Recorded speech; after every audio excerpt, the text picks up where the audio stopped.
Hi, welcome back to my channel. So this is a second part in my Girl Talk series that I'm doing new on my channel.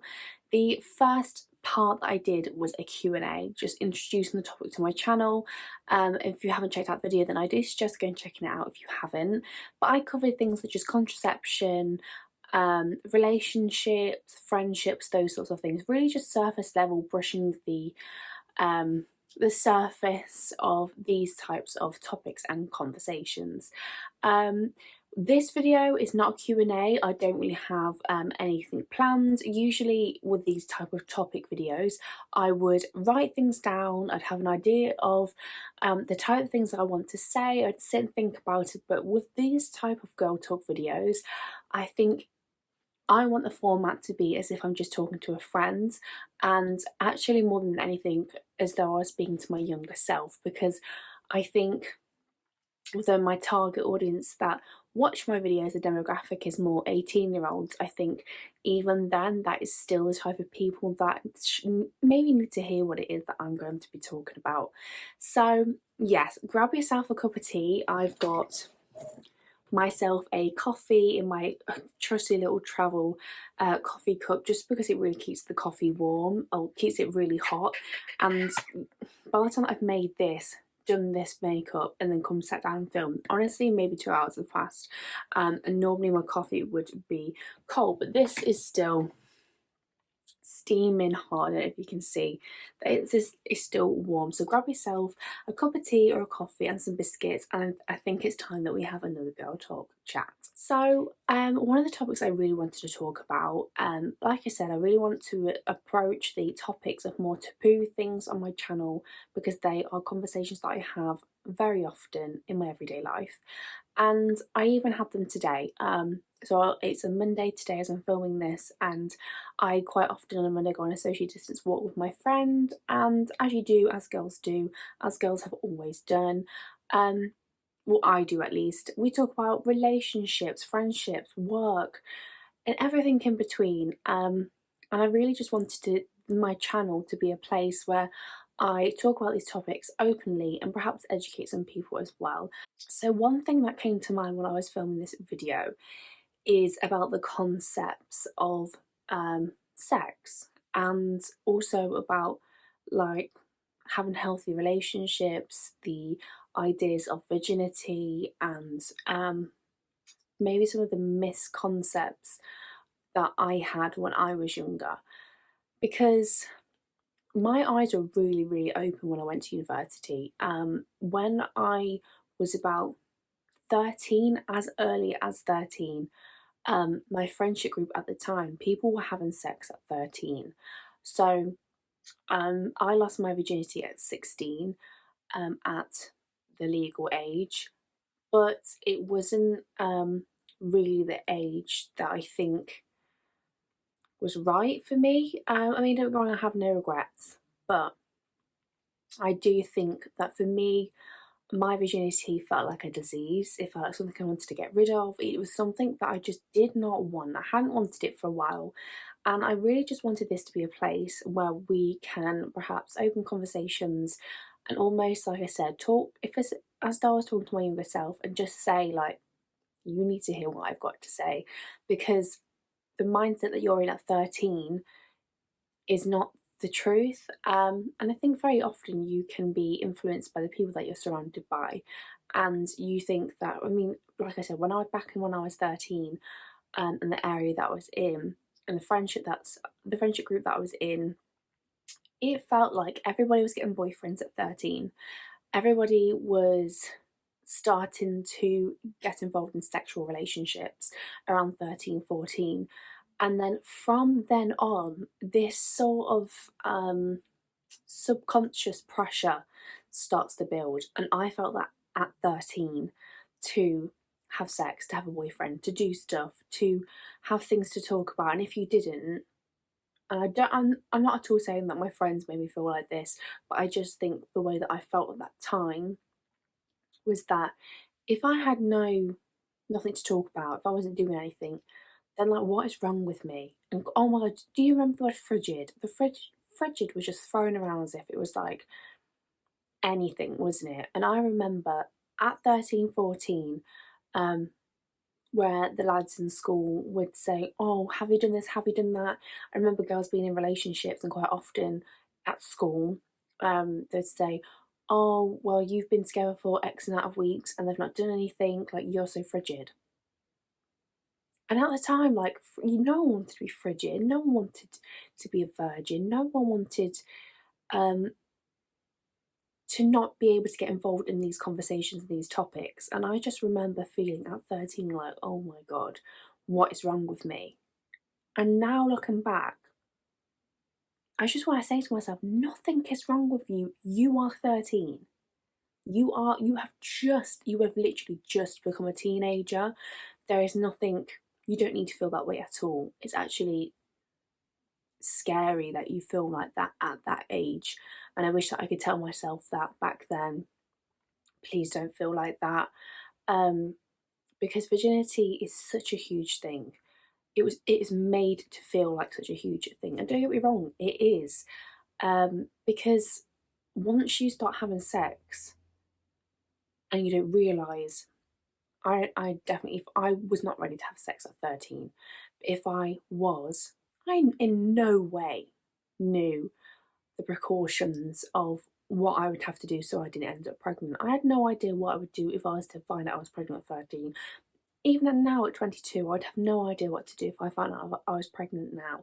So back, like, I'm nearly 23. That's a whole 10 years ago that I was just not ready for those types of relationships, and those kind of conversations were circling. I think maybe if you feel like in your school that's the way it is, so you just assume because everybody in your school, you think, your friendship group or everyone in your school is doing stuff at 13 and 14, that that's the way the world is. And I mean, I was shocked when I went to university at 18 and realised that there were people there at 18 that still had not had sex, because I felt like at 13 everyone was doing it. At 16 I felt old. I felt really old that I had still, well, I lost my virginity when I was 16, nearly turning 17. I really felt old, and that everybody else had done it years before, and I was just trying to play catch up with everybody else. I think that's so sad that I felt like that. And that's why I wanted to make this video, is because I just wanted to approach the topic, have these girl talks about the realities of like the peer pressure and the taboos around virginity and relationships and um, porn and those sorts of things, and how I felt about those things when I was 13, 14, and that it just isn't the way of the world. So yeah, I remember feeling like that. Like I said, at that age, I felt like everybody in my school was doing it, and I had nothing to talk about. And yeah, I just think it's really sad that you feel like that and you're made to feel like that. And then I remember going to college. So I remember going through the whole of my high school experience. I never had a boyfriend. I mean, I had like my primary school, like year 6 boyfriends, but I never had a boyfriend up until 16, 17, I think. And yeah, I just remember feeling like no one finds me attractive. What is wrong with me? I've never had a boyfriend. I've got nothing to talk about. All these girls are talking about what they got up to at the weekend and who with and what they were doing, and they have all these stories and secrets. And you felt as if like they couldn't tell you what they got up to because you haven't had sex yet. Oh, don't tell Charlotte she's not had sex yet. So, like, she won't get it. She won't understand, or you don't want to make her feel, jealous. Um, it's just so wrong that that's how virginity is viewed and people see stuff like that. Um, and yeah, by the time I went to college, I really felt old. And I think even more so because you've got different schools coming together then at college. Um, you're seeing, everyone gets excited because it's like fresh meat, new boys are coming into the college, and everything's ramped up even more. And I was at college from 16 to 18. And I just remember every weekend coming back in on a Monday and thinking like, I've got nothing to talk about my weekend. Like there's no guys, I didn't go on any dates. I've not done anything. I've literally got nothing to talk about. And yeah, I just remember feeling like my virginity really felt like a disease, and that's when I felt I needed to get rid of it and turn to no boys had any interest in me in my area. So then I felt like that's when Tinder started coming in. So I really remember um, downloading Tinder, and then really just, I mean, I was just so oblivious to the dangers of meeting people online and going on Tinder and talking to people, because I know a lot of people that, they went on Tinder and it was more of just of a confidence boost. It wasn't really, you're not really going on there to find a boyfriend. I was going on there to find a boyfriend. I was going on there because I just didn't want to be the odd one out anymore. Um, and yeah, at 16, I was on there. And I think at 16, I think it's really cool to be with someone that's older than you. And I almost think like the older they are, the more like, oh, that's so cool. Um, I just remember walking around college and me and a couple of my friends were like, ugh, boys my age are so gross. I hate boys my age. I would never go out with somebody my age. They had like, I remember at 16 being with somebody that was 23. Now I'm turning 23 in less than a month, and the thought of being with a 16-year-old is vile. And don't get me wrong, that age gap when you're, in your mid 20s and someone's a little bit older is fine. But 23 and 16, that thought is just really not, it makes me feel ill. And yeah, I just remember turning to Tinder, swiping left and right and finding somebody, and I really needed that confidence. I didn't feel beautiful unless some 23-year-old guy from Coventry was telling me that I was beautiful. I just think that's so sad. Like, for your confidence to solely rely on a man to tell you that you look good. And um and I've spoken about this with friends in the past, and I'm definitely not the only one here that relies on a man to tell you that you look good, to feel confident. I needed that reassurance a lot when I was 16, and I think that's what ultimately led me to have then a string of flings basically from when I was 16 to 17, because I I thought that once these guys started paying me attention, that the only way I'd feel confident or beautiful or nice is if they were telling me.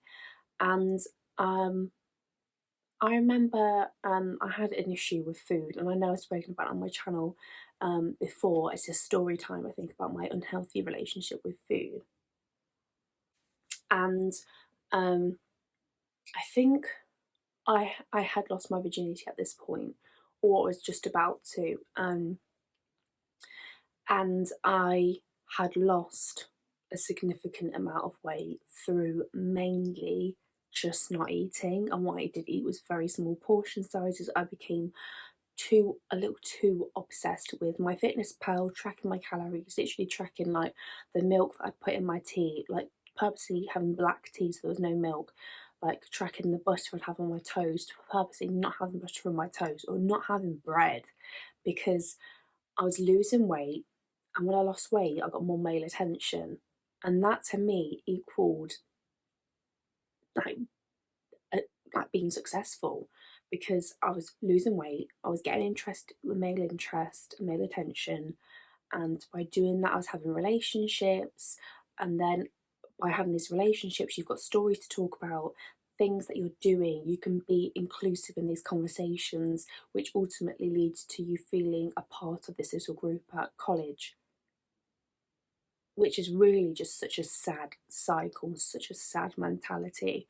But that is really why I want to make this video, like I've said before, because I just think it's a lot of young girls' mentality, and it's a mentality that needs to change, because I don't at all regret the decisions that I made when I was 16 and 17, but I just think it's sad that I thought like that, and I genuinely believe that was my truth. I believed that to be true.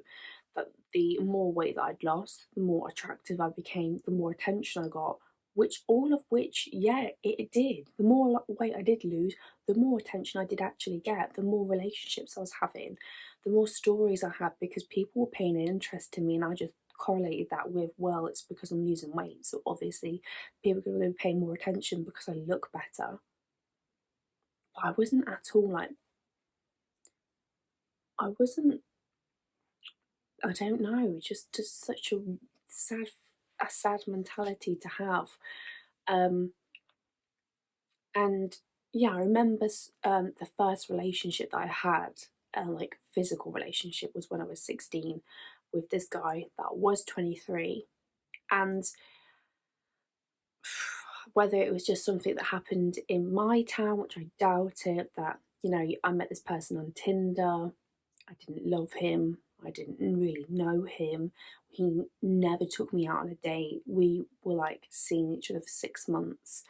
And our weekends would consist of me going over, he would come pick me up, I'd go over to his house, and we'd stay in his bedroom all weekend and get takeout, and then he'd drive me back home. And I remember actually having this conversation with him because I so desperately wanted a boyfriend and someone to love me and commit to me, and to have a relationship. So I remember having a conversation with this guy and saying that, I don't know whether I said, when are you going to ask me to be your girlfriend, or where do you see this going? And I just remember him just like saying, it's just not, it's not going that way, it's not going towards a relationship, that basically this was all I was going to get, this is all I deserved, this is what I felt like. And I remember him dropping me off back home because he lived in Northampton. I remember him driving me back home, and I just remember looking out the window and I was crying on the way back home because I just felt like, oh, so you can have a physical relationship with me, but not enough to have an emotional relationship with me. Are you ashamed of me to take me out? And now I think he probably was, because I was 16 and he was 23. Like, what 23-year-old is with a 16-year-old? He probably was ashamed, because that's not right. It's not healthy.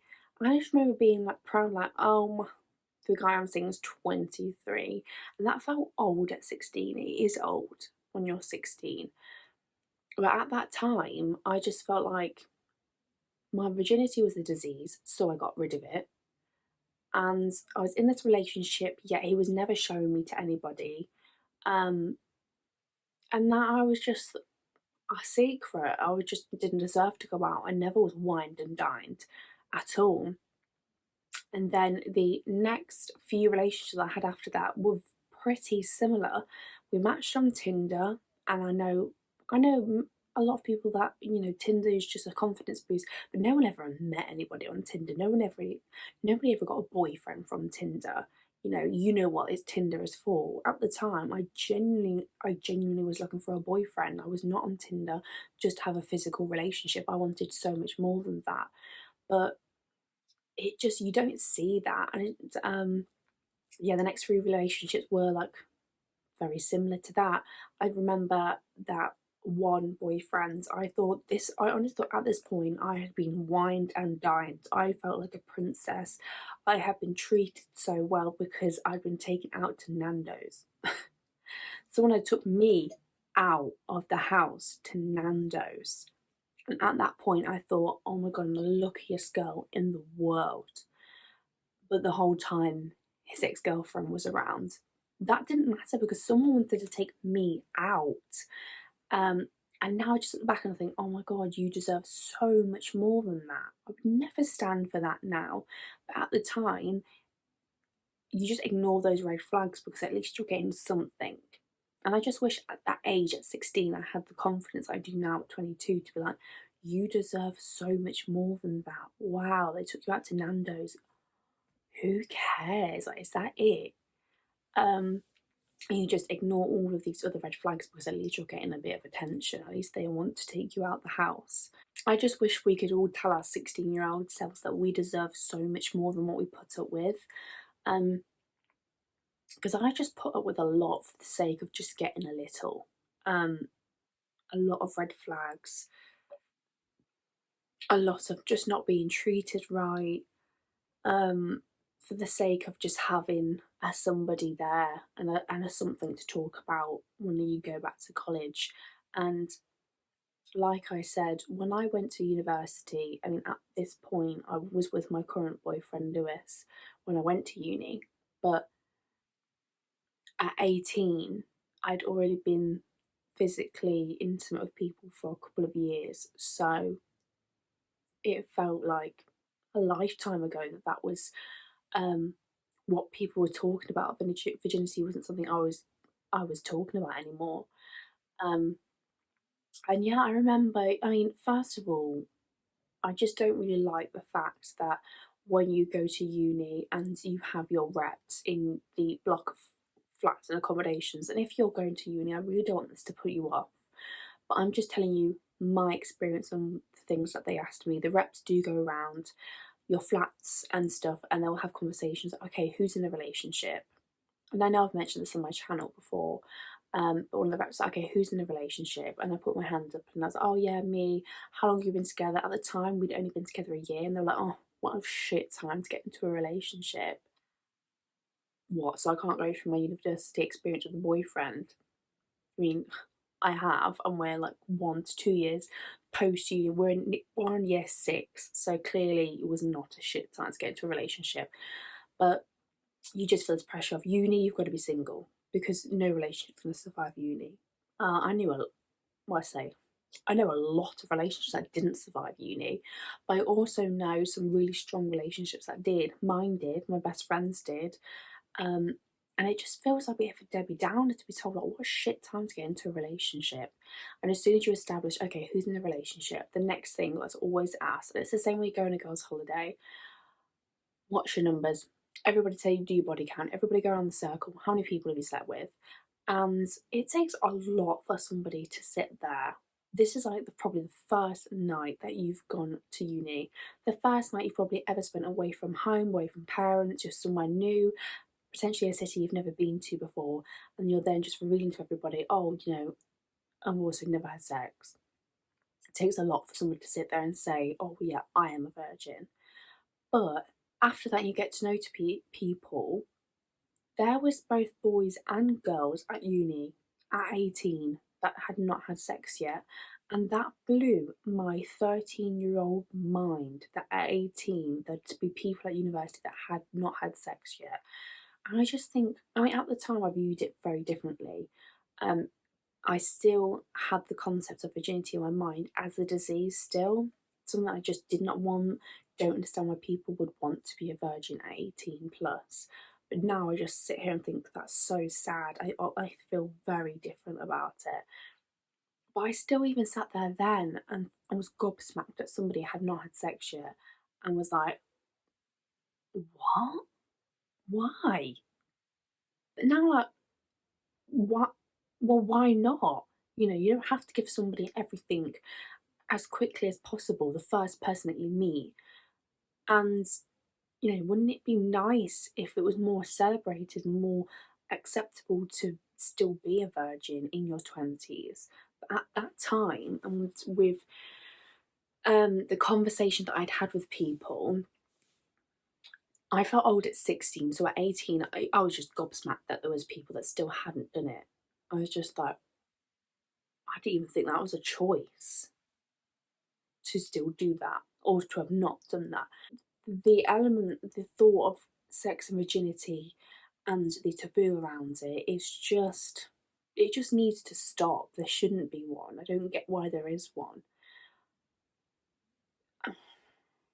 And it's the same with relationships. I mean, like I was saying, the relationships I had before this one, which now that I'm looking back, I really don't even count them as relationships, because when you are in a relationship where you are deeply in love, there's such an emotional connection.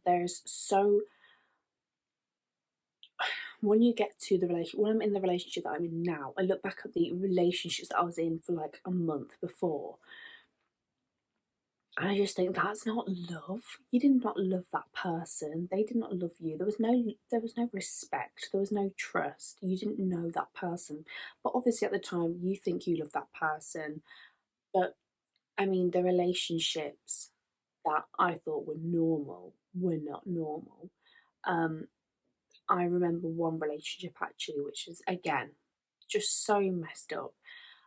So I was 16 and I was turning 17, and the guy that I was with was again older. I want to say 22, or 21.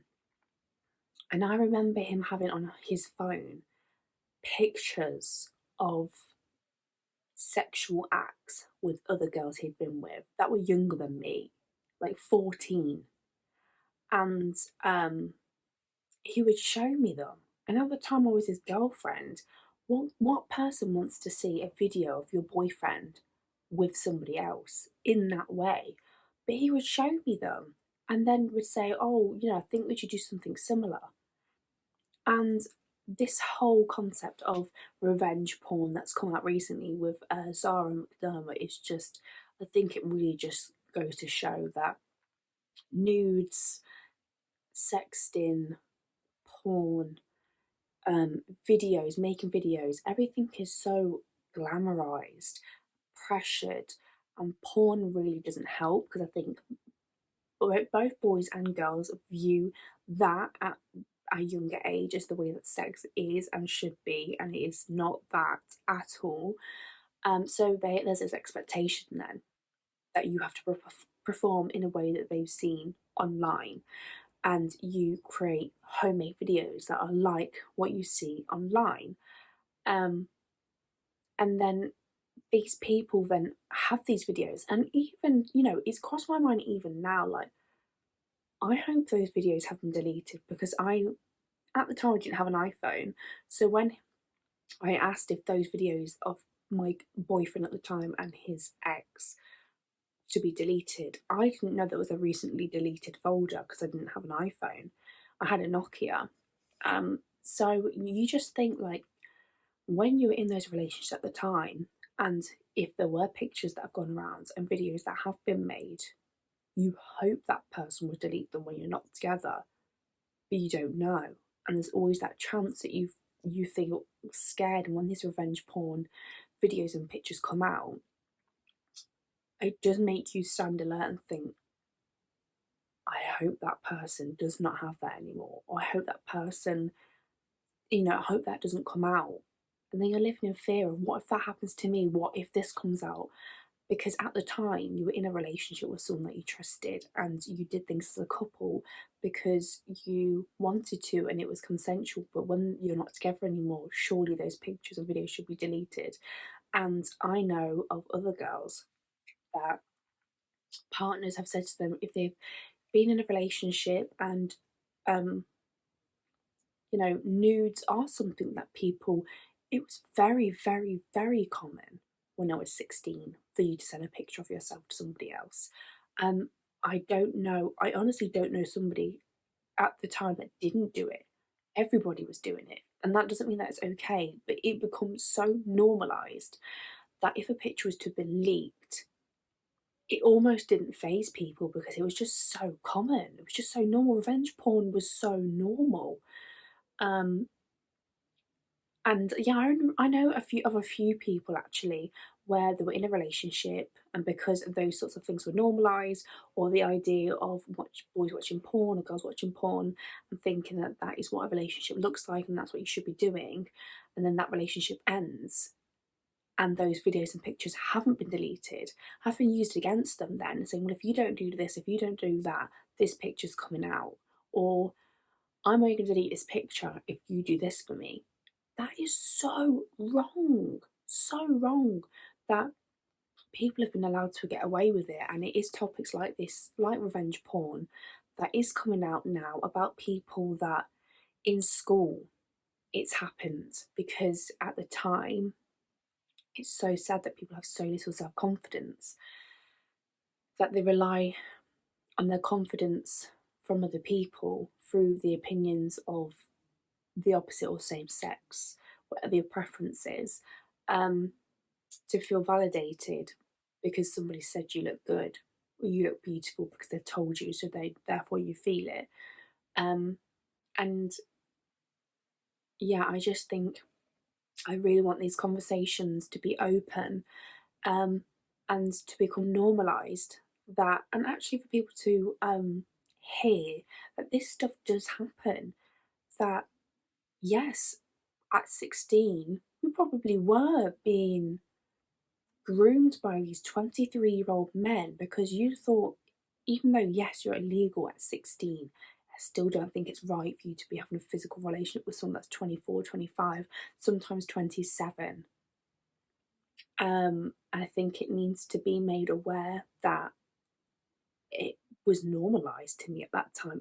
You was made to feel cool if you were in a relationship with somebody that was that much older than you, and I wasn't in control. I don't know what pictures and videos they have. I don't know if they're still on their phone now. You don't know if they're ever going to come out. Um, and I really just wanted to raise awareness and tell girls, and if you are a 16-year-old girls, that um, just that you don't need to be validated by the opinion of men. You don't need to send a picture to feel beautiful and for someone to tell you that you look good. To be careful if you are doing that, who you're sending it to. If you're not together anymore, you need to delete that yourself on their phone and make sure it is gone. But these revenge porn videos and pictures that come out, you see, of celebrities, it ruins people's lives. I remember seeing Stephanie Davis. She spoke about revenge porn. Like I said, Zara McDermott spoke about revenge porn. And I know this is maybe a bit of a heavier girl talk video, but I just think these are conversations that I have had, will continue to have in my normal life about the misconceptions and about virginity and what people think about it, and the taboo of virginity, relationships, and revenge porn, because it's important that we have these conversations and that we can all support each other. So I hope you've enjoyed this second series of Girl Talk, and I hope it's kind of made sense, because I really have just spoken about things that I'm passionate about. There was no script. I didn't make any notes. It just kind of like consciously speaking like I would if I was talking to a friend or my younger self, and what I would want to hear, and also that to share experiences as well. So yes, I hope you've enjoyed this video. If you want to see more Girl Talk videos, then leave me a like and a comment of what kind of topics you would like, so I can go more in depth about friendships, anything really, anything Girl Talk that you would like to see. Just leave me a comment down below. And other than that, I shall see you guys in my next video. Bye guys.